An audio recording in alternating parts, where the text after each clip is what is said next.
Салих пайғамбар, алейхиссалям. Адасқан Самут елі. Худқа, алейхиссалям. Иман келтірген Ад елі өсіп-өніп, олар тайпа, руға бөлініп шар тарапқа жайылды. Солардың бірі Самут елі еді. Кейбір деректерде Самут Нұх пайғамбардың Сам деген баласының ұрпағы болып саналады. Самуттан тараған ұрпақ әуелі ру болып, өз алдына Хижаз бен Шам арасындағы Уәдил Қура деп аталатын аймақтың Хижр деген өңіріне орналасты. Кейіннен осы ру бірте-бірте еңсесі биік елге айналды. Бұл ел кейіннен өз ішінде 9 руға бөлінді. Олардың басшылары өз араларында келісіп алқа тобын құрды. Алайда өздерінің ғана жағдайын көбірек күйттеген олар кейіннен ел арасында түрлі бүліктер шығара бастады. Адасқан ел көп ұзамай ағаштан, тастан жасалған пұттарға табыну әдетіне қайта басты. Бірте-бірте Алла тағалаға да, ақыретке де сенбей дүниеде мәңгі жасайтын адамдарша қарекет етіп, мына жалғанның қызығына берілді. Жаз жайлауға әсем жаздық үйлер жасап, өмірдің қызығына батса, қыста тауға көшіп барып, тауларды үңгіп үй жасап, сол жерде қыстайтын болды. Хижр сүресінде олар таулардан берік үйлер үңгіп алатын еді деп, Самут халқының тұрмысынан хабар берілген. Салихқа пайғамбарлықтың берілуі. Салихтың әкесі халық арасында беделді Удайд деген кісі болатын. Осы кісінің шаңырағында бір күні дүниеге шыр етіп сәби келді. Туыстары мен замандастары өзіңе тартып халықтың қалаулысы, елдің елеулісі болсын деп тілек білдірді. Бұл Салих пайғамбар еді. Ел жұрт оған қызыға қарап сүйкімді бала деп атады. Халық әу бастан-ақ парасаттылығын байқап, бұл бала тегін емес, бойында бір қасиеттің бары анық деп бір-бірлеріне қарап бас шұлғысатын. Алайда халық бұл баланың бір қылығын түсіне алмайтын. Ол кіп-кішкентай бола тұра, әсте бұлардың кие тұтып, тәңір еткен пұттарына табынбайтын. Табыну бұлай тұрсын, сол маңға бір мәрте болса да маңайлап бармайтын да. Дегенмен олар әлі бала ғой, өскен соң пұттардың қасиетін түсінер дейтін де қоятын. Салих ат жалын тартып міне бастаған шағынан бастап, әділдігімен, ізгі қасиеттермен ел көзіне түсіп жүрді. Оның жүріс-тұрысы, халықпен қарым-қатынасы, көркем мінез құлқы ел ішінде аңыз боп тарады. Салихалығымен танылған Салихтың аты да затына сай болатын. Өйткені қашанда әлсіздерге болсып, жарлыларға жәрдем етуден аянбайтын. Салих жігіт болып есейе бастағанда, халықтың азғындығы тым шектен асып еді. Бір күні Салихқа Жәбірейіл періште арқылы Хақ тағаладан аян келіп, пайғамбарлық міндет жүктелді. Мұндай нар көтермес ауыр жүкті тек пайғамбарлар ғана арқалай алатын. Өйткені сан жылдар бойы пұттарға табынып, азғындаған бір елдің бүкіл наным сенімін іске алғысыз ету, саналарына сіңіп қалған кесірліктен бірден ажыратып, таухидті сіңіру оңай емес еді. Өйткені Салихтың жұрты да Ад елі секілді пұтқа табынған қыңыр жандар болатын. Сол себепті бұл ел екінші Ад елі деп аталған. Алла тағала Құранда бұл елді Асхабул Хижр, тас иелері деп атаған. Өйткені бұлар тас қашаудың әлемде теңдесі жоқ шеберлері болған. Өздері де тастай берік, әрі күшті еледі. Тастан түйін түйу нәтижесінде мүсін жасап соған табынуды шығарған. Олардың тасқа табынуы екі нәрседен туындаған болуы мүмкін. Әуелі олар тауды ойып, үйлер жасағандықтан тастың соншалықты беріктігі мен күштілігін байқап, ақырында оны құдіретті күш деп ойлаған болуы бек мүмкін. Ақырғысы, сол қара тастарды ойып жасаған өздерінің дарындылығы мен шеберлігіне тәнті болып, қашап жасаған мүсіндеріне табынған да шығар. Салих, алейхиссалям, осында елге пайғамбар болып келді. Ол дереу халқын ақиқатқа шақыра бастады. Уа халқым, Алла тағалаға құлшылық қылыңдар. Одан басқа ешбір тәңір жоқ, ол сендерді топырақтан жаратып, әрі сонда өмір сүргізді.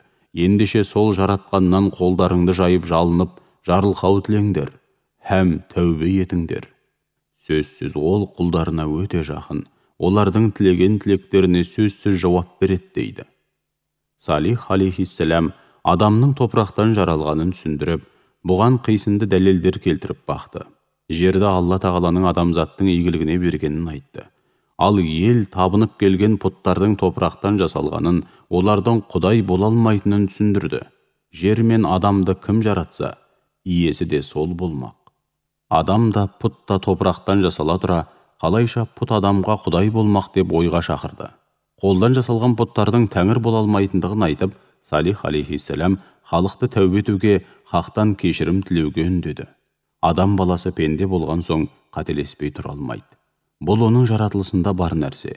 Алайда тура жол анықталған кезде дереу тәубе етіп, қателігін түзете білу нағыз ерлердің ісі екендігін айтты. Алайда халқы оның сөздеріне құлақ аспады. Олар: «Ей Салих, сен осы күнге дейін арамыздағы үлкен үміт күтіп жүрген адамдардың бірі едің. Аяқ астынан басыңа не күн туды? Бізге ата-бабаларымыз табынып келген құдайларға табынба дегенің не? Расын айтсақ, біз сенің мына жаңа сеніміңе күдікпен қараймыз» дейді. Иә, Самуд халқы Салихтан мұндайды күтпеп еді. Олар оны өскенде ел басқаратын көсем яки қара қылды қақ жарған әділ би, дауға түсер шешем болады деп үлкен үміт артатын. Бірақ оның жаңа сенімге, жаңа дінге шақырғанын түсіне алмады. Тіпті бұл жолда құрбан болуға әзір екендігі, қандай жағдайда да бас тартпайтын ниетін білген сайын шошына бастады. Салих пайғамбар сол елдегі ақсүйек отбасынан шыққан адам еді.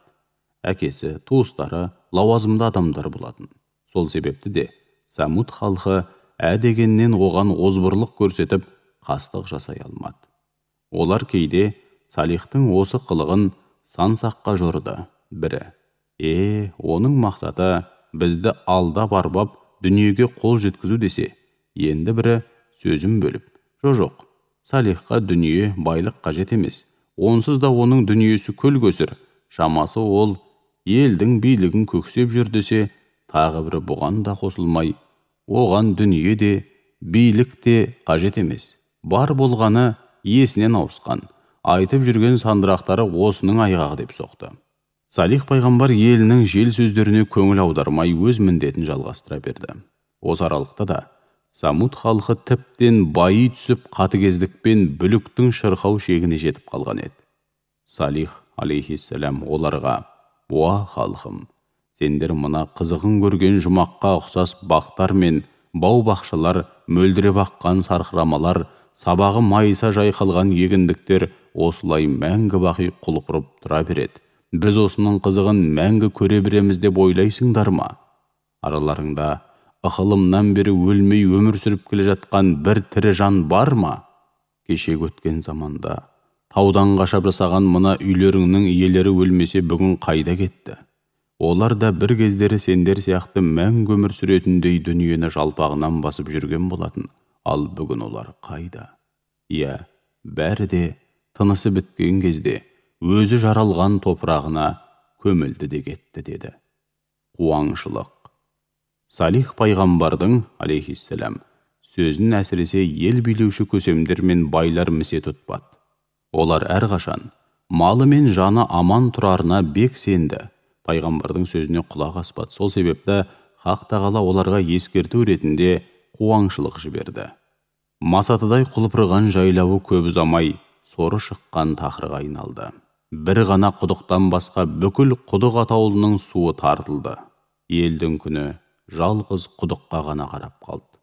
Таң атқаннан кеш батқанша бүкіл халық сол құдықтың басына үймелеумен әбігерге түсті. Бұны көріп, халықтан тәубаға келгендер Салих пайғамбардың айтқандарын тыңдай бастады. Бірақ бұл жағдай мүшрік билеушілерге ұнамады. Олар бір күні келісіп, пайғамбарды халық арасында мүдіртуге ниеттенді.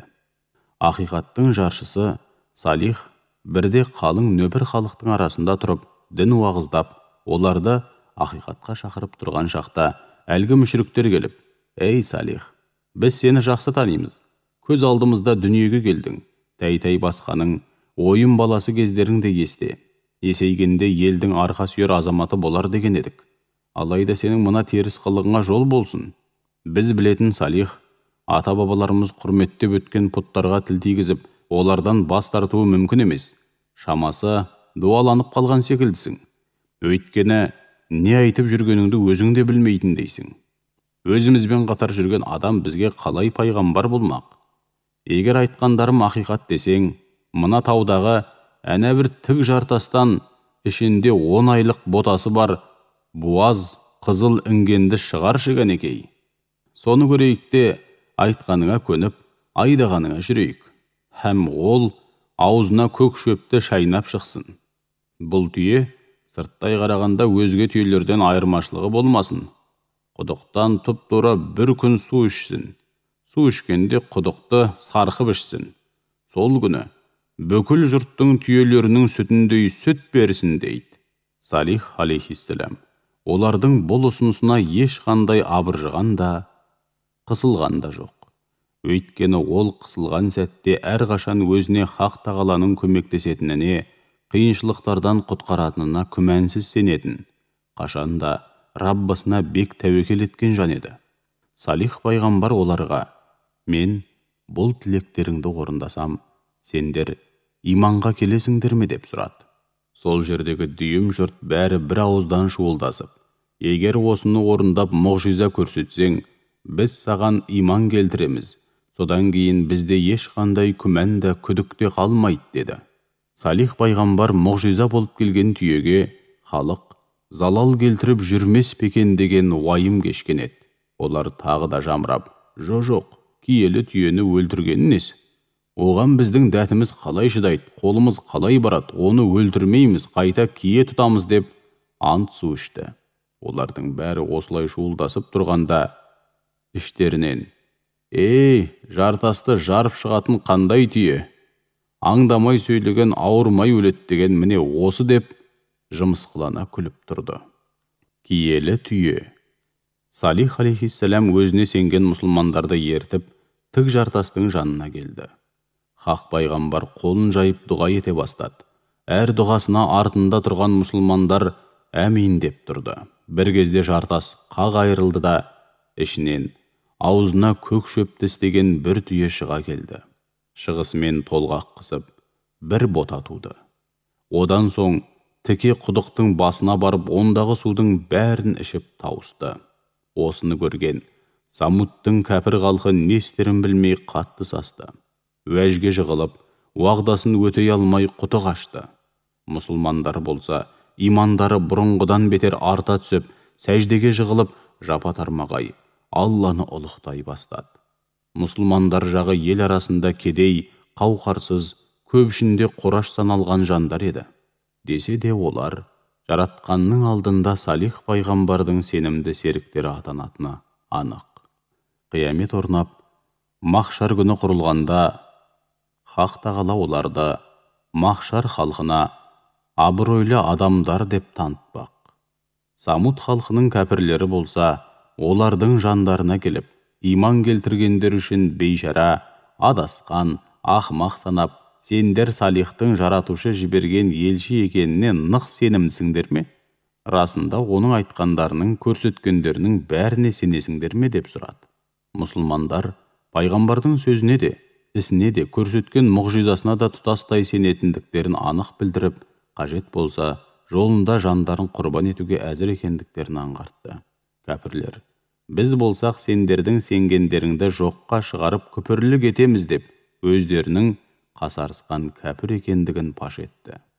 Көп етпей, еш жиған Самудтың мүшрік халқы өзара күбірлесіп, ақырында пайғамбарға қарап: Салих, біз сені басқа біреу дуалаған екен деп жүрсек, нағыз дуалаушы, сиқыршы өзің екенсің ғой деп килікті. Салих пайғамбар жиналған Самуд халқына қарап: уа халқым, мынау Хақ Тағаланың аруанасы. Бұл сендерге берілген мұғжиза.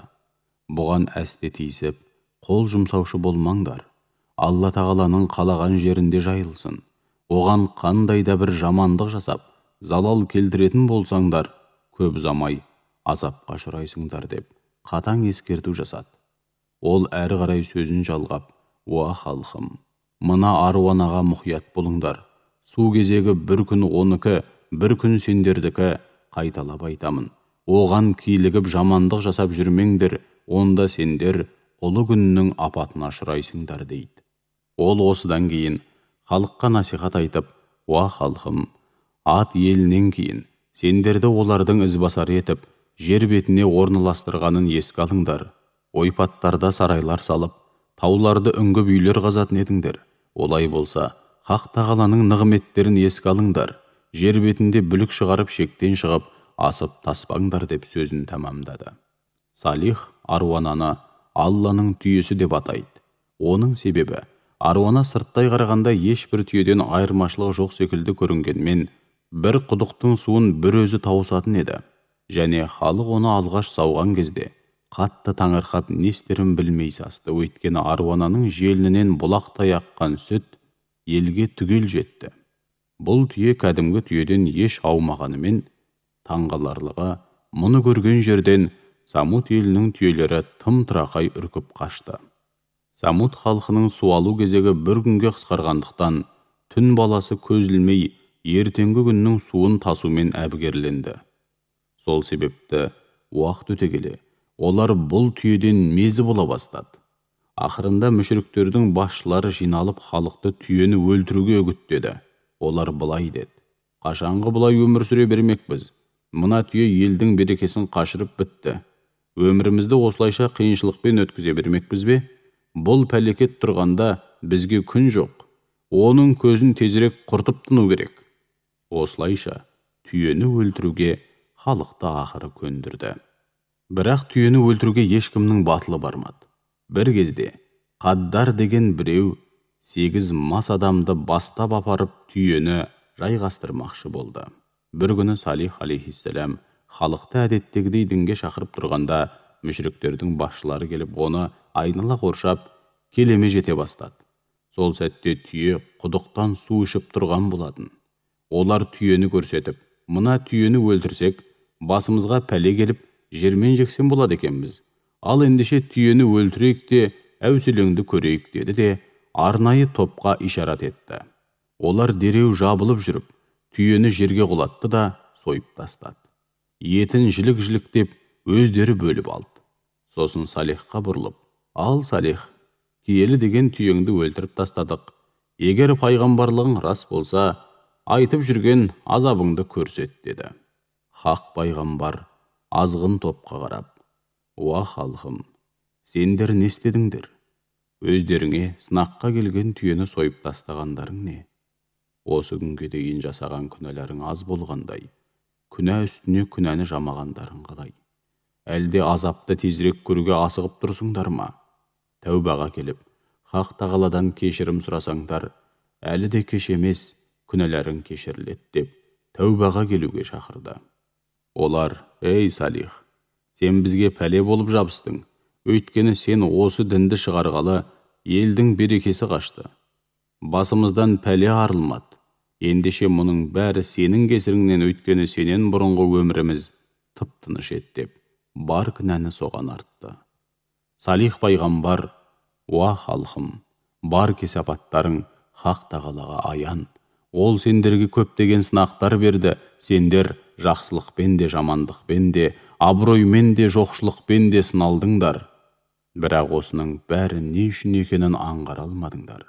Хақ Тағала сендерге шарапатын төгіп, осыншама жақсылық бергенде шүкіршілік ете алмадыңдар. Хақ Тағала сендерге не бір пәлекеттерді жаудырғанда тағат тауып сабыр сақтай алмадыңдар. Түйені бауыздап тастаған соң, әлі де тәубеге келуге мүмкіндік бар еді. Амал нешік? Оны да жіберіп алдыңдар. Бұдан соң сендерге рахым жоқ. Бұндай кеселдеріңнің сірә енді емі табыла қоймас. Сендер енді 3 күн күтіңдер.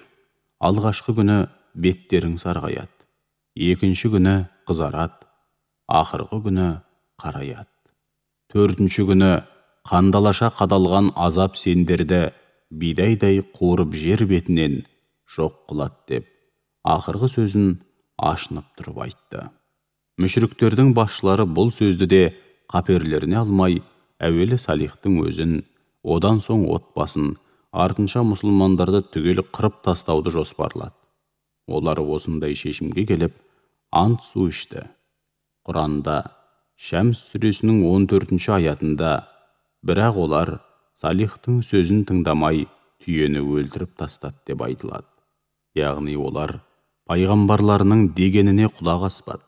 Күндіз түні араларында жүріп, насихат айтқанмен, халқы тым құрса бір рет, осының айтқаны дұрыс болып шықса, жағдайымыз не болмақ деп ойланып та көрмеді.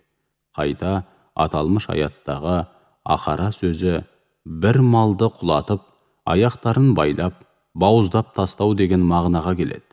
Ендеше олар жазықсыз түйені ұрып қана қойған жоқ, жерге жығып, байлап, бауыздап өлтірді. Бұл іс-әрекеттері олардың азғындықтарының ең шектен шыққан түрі еді.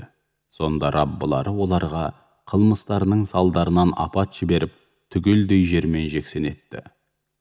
Хижр сүресінде сонда оларды ащы дауыс бүркіп әкетті деп айтылғандай, Самуд халқының үстіне ауыр азап найзағайдай жарқ етіп түсіп, бәрін бір сәтте жермен жексен етіп, жер бетінен жоқ қылды. Көп жылдар, бәлкім ғасырлар бойы, ғұмыр кешіп келе жатқан қоғам бір сәтте жер бетінен жоғалып, Самуд халқы бұрын соңды өмір сүрмегендей ізі ғайып болды. Я, Хақ тағаланың қаһарына ұшыраған ел, не жеке тұлғаның ажалы осылай болмақ.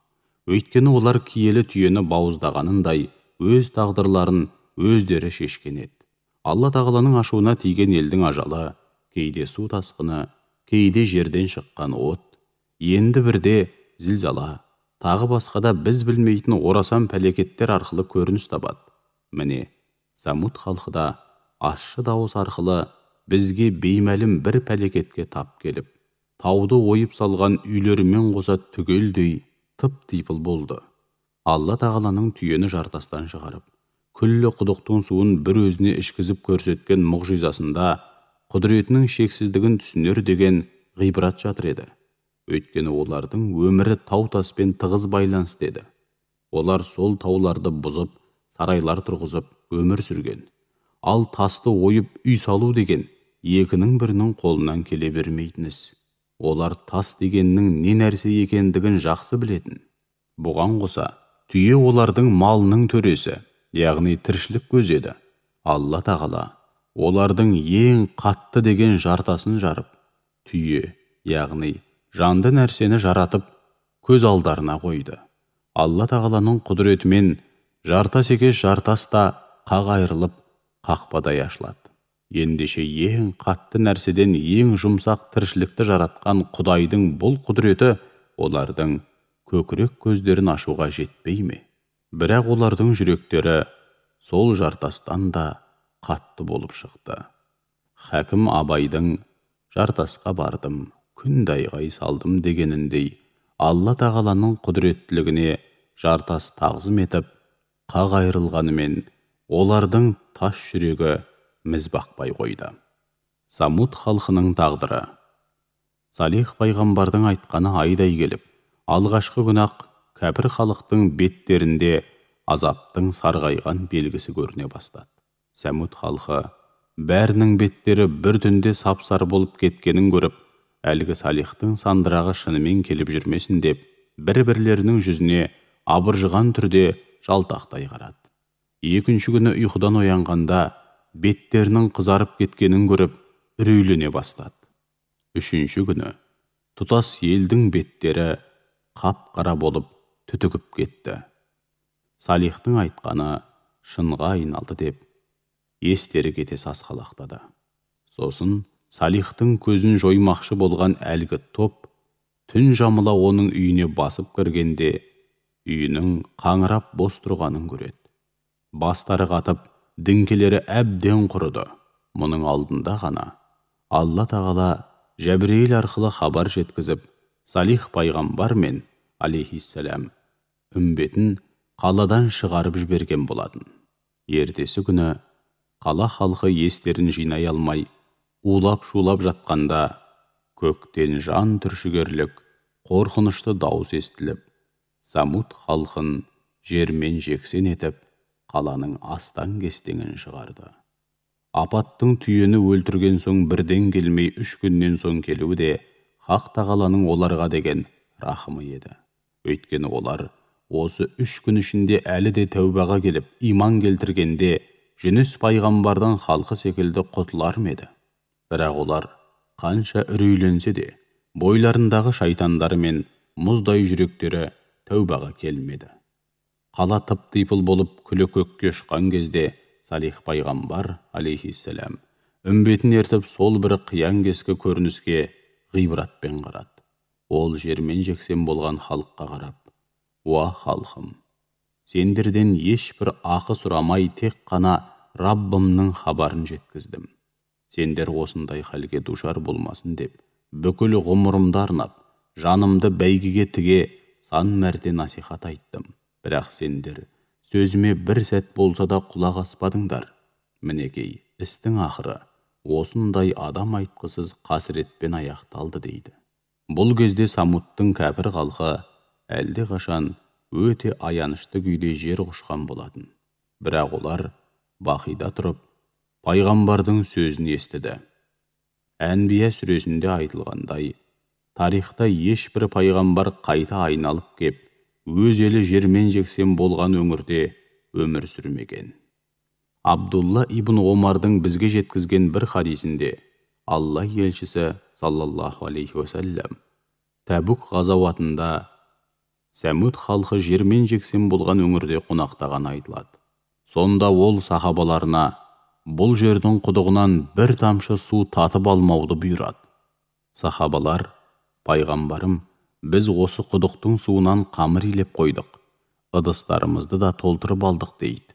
Алла елшісі: «Олай болса, қамырды түгелдей лақтырыңдар, ыдыстарыңдағы суды да төгіп тастаңдар» деп бұйрық берді. Кейбір деректерге қарағанда, Салих пайғамбар Самуд халқының өлімінен кейін үмбетімен бірге 20 жылдай өмір сүріп, 158 жасында ақыретке көшіп, Алла тағаланың рахмына бөленеді.